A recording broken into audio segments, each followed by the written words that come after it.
So, Sloan, great talking to you, great speaking with you. Glad we have this opportunity to chat. So, just to get right into it. So, I know that early in your career, you pretty much have been releasing mixtapes such as Fuzzy Brain in 2019.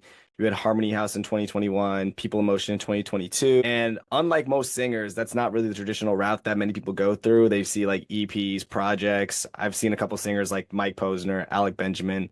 We've seen them do mixtapes.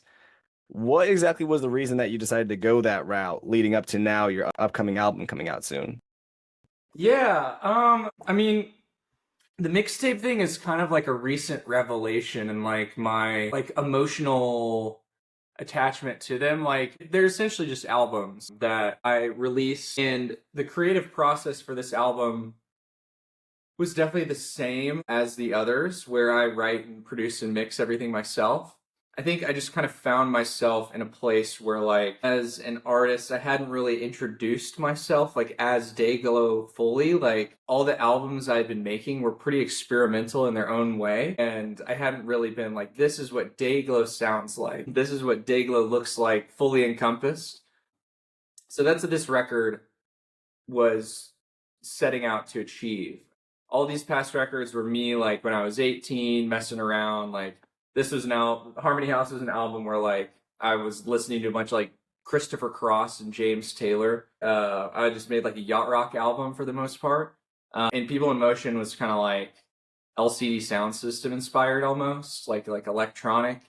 And so yeah, I was just like experimenting for each album. But with this one, I was like, what is Dayglow? And that was kind of the ethos behind it. So speaking on that, your music itself is pretty much hard to define because it's got a blend of a lot of different genres in there, which So makes it fun. So something fun. of like I think great also into doing that. Yeah. But we've seen like alternative, indie, pop.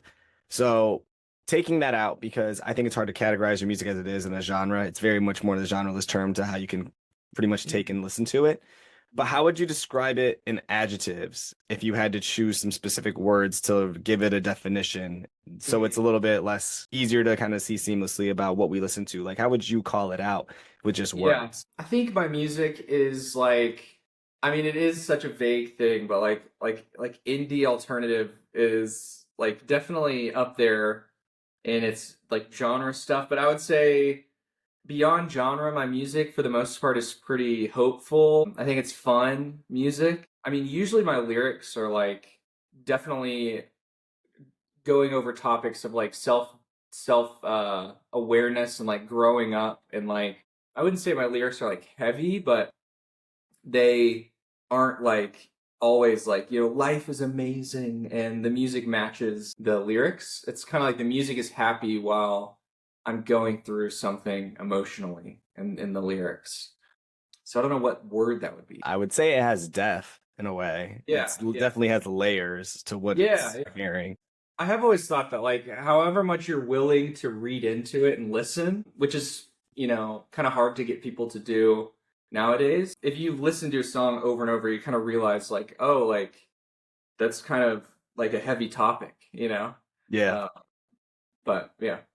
So retrospectively looking back at it from your mixtapes, and you said that a lot of it started at 18. You were just listening to certain different genres. You said, was it James Taylor, I believe you said? For Harmony House, my second album was like a yacht rock album. Yacht Yeah. Rock, and you said Yeah. LCD Sound System was kind of in another mix into there. Yeah. Do you feel that each represents a significant time in or period in your life, and that have you feel you've grown musically and just personally altogether from like an artist and Mm. also as a human being as well too from them? Yeah, totally. Yeah. I mean, each album, I mean, absolutely represents the time in my life when I was making them. And they were all just like seasons of growing up and figuring out who I am, which makes this album so special because like I just turned 25 and like Oh, my congrats, by my the way. my Happy belated. prefrontal thank you, yeah. My prefrontal cortex is done.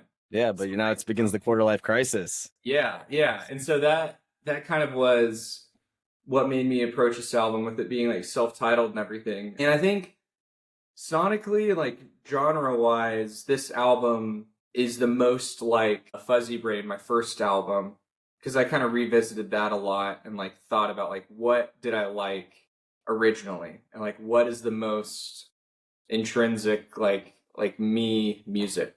I think that's how I stumbled upon this record. So with your music being so organic, because you're such a DIY kind of guy, and like it Yeah. drives everything you do, it's organically you, and everything's true to your roots of what you do. With everything that being said, how do you maintain the creativity and find the new ideas when composing your music? Like, what drives you exactly to being self-sufficient and just influencing your growth as an artist that way? Does it come from like feedback from people? Is it just your inspirations and influence from others? Like, how do you maintain that creativity that you have from when you're yourself and to just continually do it just by yourself?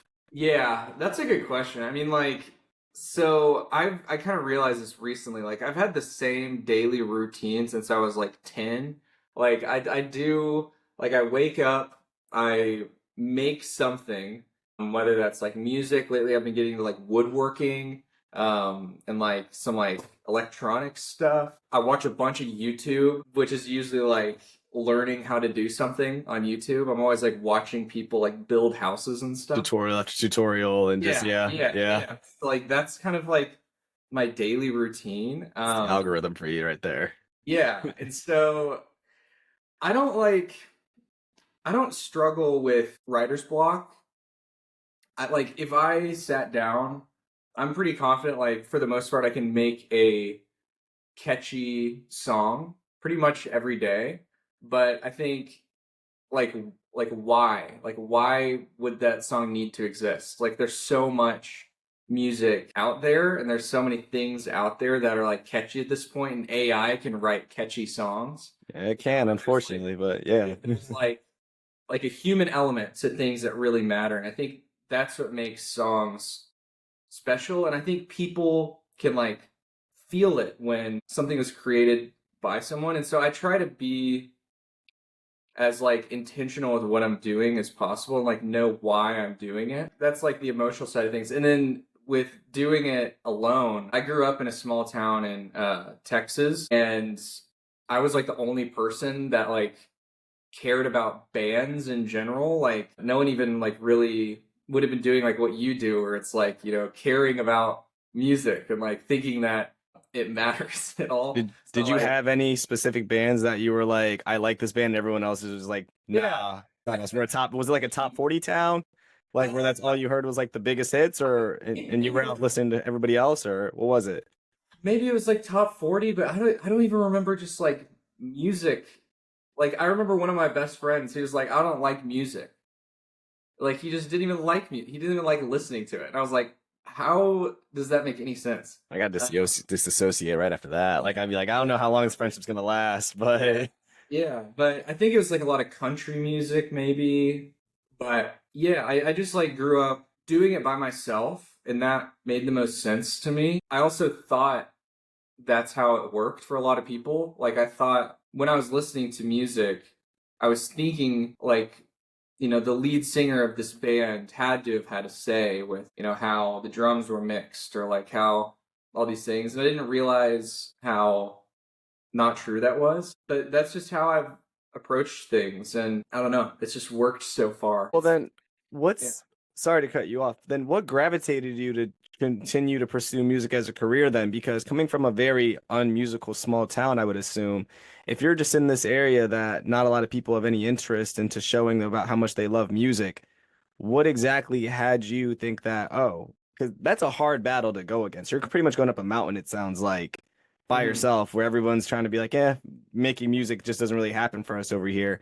So Hmm. what exactly like drove your passion and just pretty much kept supplementing your drive of what you wanted to do in a music career and become an artist then? Because that sounds like a hard battle to go through when Hmm.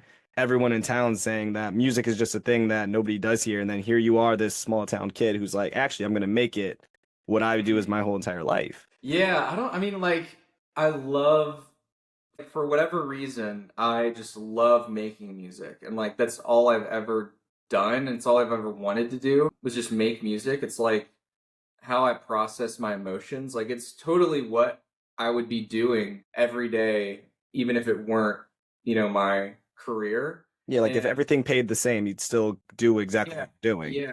And originally, like my goals for how far it would go and like how much I would do were very like pretty conservative and like humble. Like my main goal was there's a festival in Austin called ACL, and there was the smallest stage was called the BMI stage. And I was like, if I play that, like that was my one goal. I was like, if I play that, then I'm good to go. And then after Fuzzy Brain had been released and I was still in college, like I played it. And so genuinely from that point on, I've just kind of been like seeing what happens and like rolling with it. But like I never really set out necessarily to like have it be what it is now. When did it sink in then for you to be like, this is what I'm gonna do no matter what? Because if it wasn't playing the BMI stage, what was Yeah. that pivotal moment that made you go from there and say, this is what I'm doing, whether anything else, if all else fails, I'm gonna die trying? Yeah. I think honestly on this last album I've really kind of felt comfortable like saying like I am Dayglow and I am an artist. I think it happened pretty recently. That 25 quarter life crisis, I tell you, Yeah. that Yeah, and I think that it's like for a lot of people, it's just so rare to like have any type of spark of success. Like I was talking about how many artists there are, and really talented artists, and like I think most people probably like when they go home for Thanksgiving or something, and their you know twice removed family member, I feel like it'll never really click for them like that you are a musician and it's working, you know? I feel like a lot of artists probably struggle with that, like in their hometown type thing where it's like, you're still doing that? You know, it's like, yeah, it's going great. But yeah, I think for myself, I kind of got over that on this album and I was just like, this is what I'm doing and I need to like figure this out. Yeah. so do you even feel that? Because some people put their achievements as their turning points or pivotal points of what they will change and everything. Because in 2019, you got your first double platinum for, I believe it was a Can I Call You? Mm. So do you feel like even when you receive that and earn that overall milestone in your career for Can I Call You Tonight, did that still not settle in that this is like what you're going to be doing? Was it still just kind of like your career was just a feat, or would you feel like it was just, I'm not Yeah. really fully sure at this point still? I think I am very hard on myself. I don't let good things sink in. So like with Can I Call You Tonight, my logic would have been like it's not actually double platinum. Like it, went on TikTok and then because of TikTok it did these things. And I always thought like there was something else to it. I kind of think that with everything. It's like this isn't actually all there is, it's like there's more to this. And I don't deserve it, it's my logic. And I think it's sunk in for me more recently that like I have a lot of people out there who care about what I'm doing. Like that just was a very hard switch for me to click in my brain. To be fair, I think it also comes from, not saying you have this, but maybe it's just since a little bit in there ingrained, having that small town mentality and has kind of allowed you to be more humble about your Yeah, success and your turning points.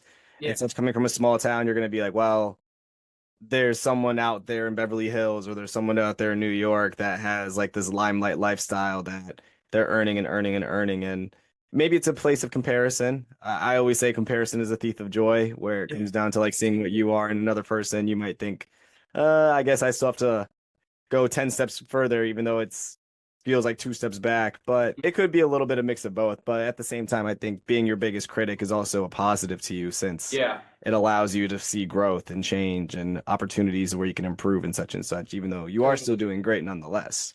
Yeah, yeah, totally. That definitely is very true. Um, it's something I've been thinking about a lot lately. Yeah, you just gotta like do your own thing and continue to do it because you love it. Yeah. So, in addition to that, speaking of doing your own thing, and to play on words of the DIY process, because it's literally doing your own thing in that case, Mm. do you have a most favorite or a least favorite when it comes down to having to do everything yourself overall? Because you could source help, but Yeah, I know. it seems that you're very much more on the self-sufficient side and you're more of like the, if anyone's going to do the job, it's going to be me because then I can only have myself to blame and I can only have Yeah. myself to pat myself on the back. But we all have our growing pains and gripes about the things we do at any job or anything bit. Mm. But do you find anything you enjoy the most, anything you displease the most? Mm. Man, it's like it's just so personal to me. Like it's so part of my being, like being an artist. And so like with the music side of things, I love every part of it. Like if I weren't Dayglow, I really do think I'd probably be just like mixing songs for other people. Like I love the process of recording music way, way more than I like being like, an influencer on Instagram or something. Like that side of the music stuff. The promotion, yeah. Yeah, the The promotion. marketing. Yeah, and I like making funny marketing things and making fun of marketing while marketing. That's a fun thing to do. But that's the side that always feels exhausting. The music stuff, it never exhausts me. Like I could sit at this computer for hours mixing drums and I would be so fulfilled. But if I have to record a TikTok for like 5 minutes, it just like exhausts me. Yeah, it's Um, the post and button. yeah, yeah, and so like that kind of thing I think is hard. Like, um, yeah, today I have to film like a bunch of promotional things, and it just make like I like music because you're like listening and it takes you to a different place. And with all the like Instagram and TikTok stuff, it's like my face has to be a part of it.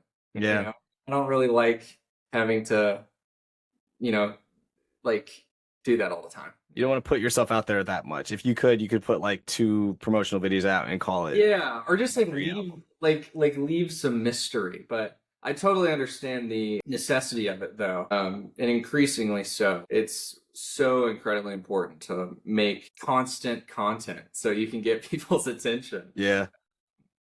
Yeah.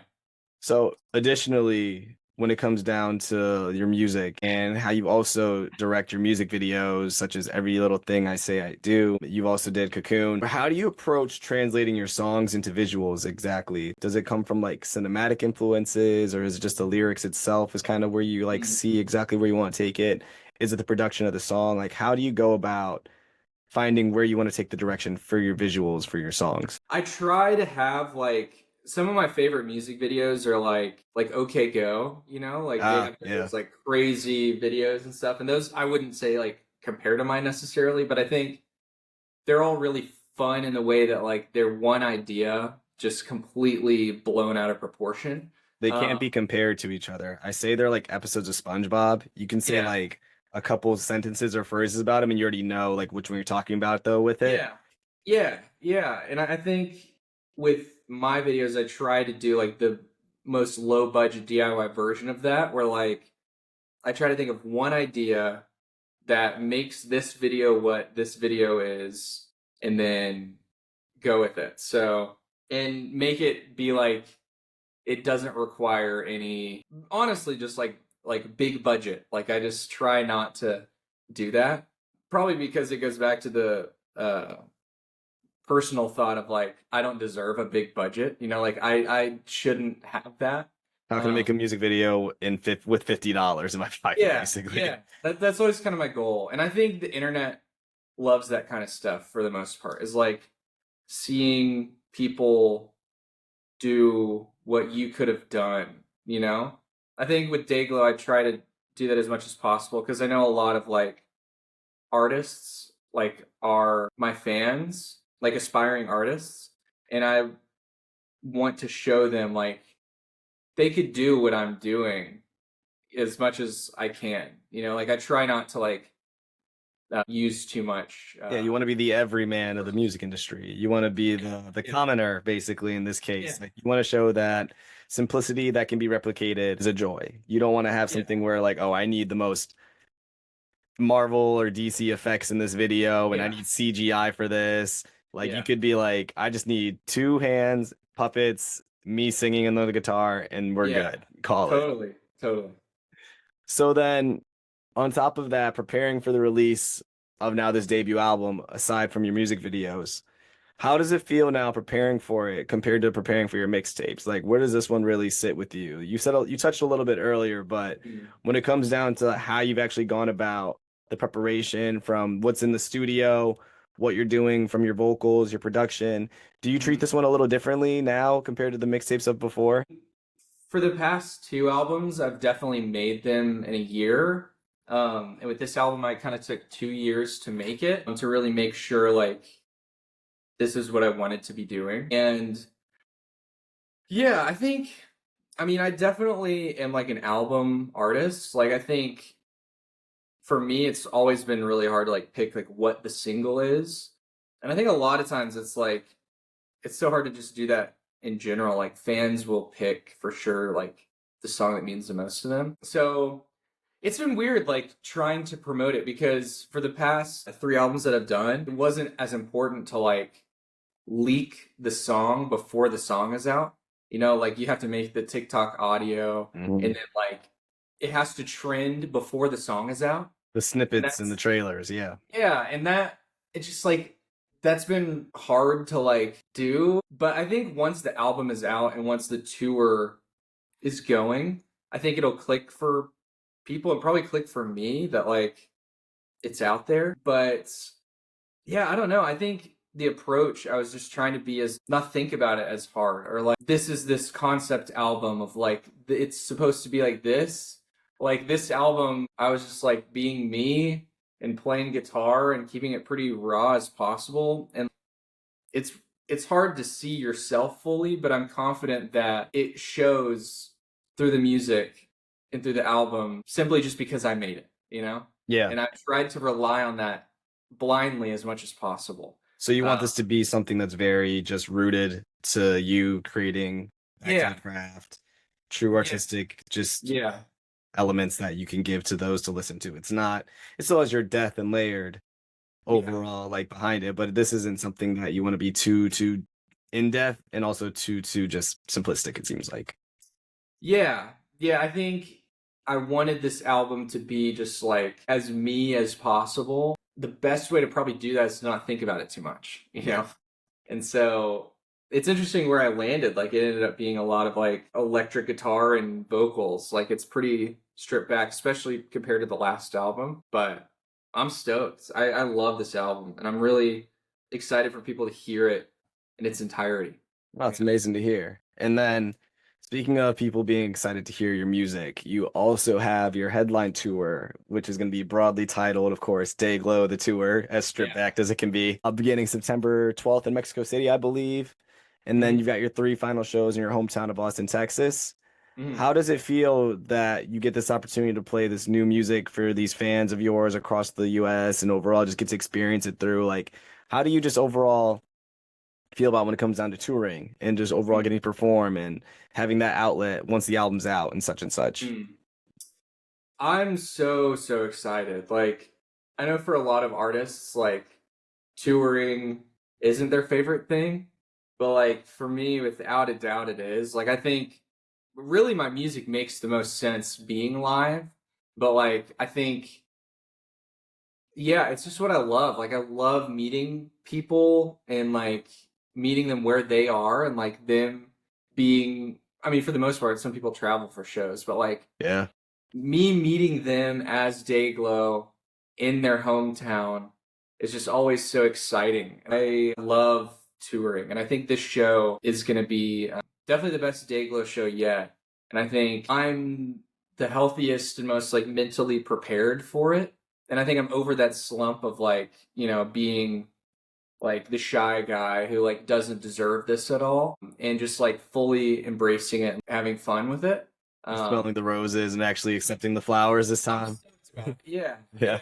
Just like enjoying it as a community because like I also have just such great fans. Like people definitely come to my shows like they're looking to have a fun time. Like that's why you would buy a ticket to a Dayglow show. You know, it's not like to go and cry. At least I don't think so. Like they're kind of looking to dance and have fun. And so I'm ready to do that a bunch. Amazing. I love that for you. And just with all everything that your music's been coming out, I think it has a lot of different feelings that people get to experience and feel that I can only imagine that in a live setting, they're probably gonna have like a heightened level of that where it's almost euphoric in a way Yeah. for them to also just now have that so which it would make sense why if you get tears, but it's never going to be like, oh, this is the saddest show or the worst show of my life, I need to cry Yeah. here. It's more of Yeah. just this moment and this with these people and this community and these Yeah. fans, and having this experience is just one that no one's ever going to get to replicate or take away. It's going to be something Yeah. to just live with for life and stay with it. So it Yeah. makes sense to that. Yeah.